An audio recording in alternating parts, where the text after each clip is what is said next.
Sebuah cerita di tengah kejayaan emas dan darah, matahari terakhir Aztek perlahan tenggelam. Takdir kekaisaran agung itu sedang ditulis oleh penjajah dan pengkhianatan. Para kesatria bermandi cahaya pagi, melatih diri demi tanah leluhur. Di mata mereka, kehormatan lebih tinggi dari hidup. Pada tahun 1519, Hernán Cortés dan pasukannya tiba di wilayah Aztek. Lalu datang kapal-kapal asing dari ujung dunia. Mata mereka berbinar bukan karena kagum, tapi karena tamak. Moctezuma berdiri di antara harapan dan ketakutan. Ia menyambut tamu dengan tangan terbuka. Tak sadar ia menyambut ajal bangsanya. Di balik niat terselubung, sebenarnya Hernán Cortés beserta pasukannya hanya ingin mencari kekayaan dan kekuasaan, bukan hubungan dagang ataupun persaudaraan. Diam-diam, Hernán Cortés berhasil membentuk aliansi dengan suku-suku yang sebelumnya ditaklukkan dan ditindas oleh Aztek, seperti suku Tlaxcala. Pertempuran pun bermula. Penjarahan dan kekerasan.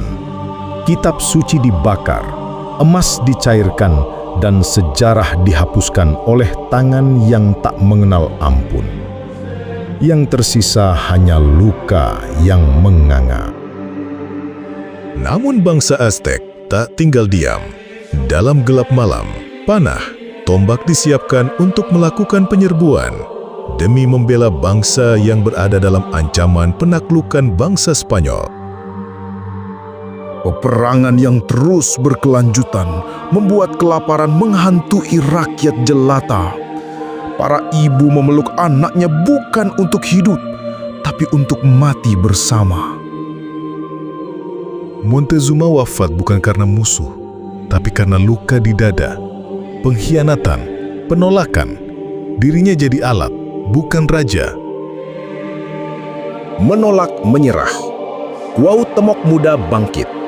Tangan mungilnya menggenggam tombak terakhir rakyatnya. Dia memimpin perlawanan, meski harapan sudah tercabik-cabik. Benteng terakhir pun dihantam. Air mata bercampur darah, doa bercampur hujan. Tenochtitlan jatuh bukan tanpa suara, namun dengan penuh jeritan yang menyayat hati. Dan Cuauhtémoc ditangkap, diseret, lalu digantung. Tubuhnya menjadi penutup kisah satu peradaban.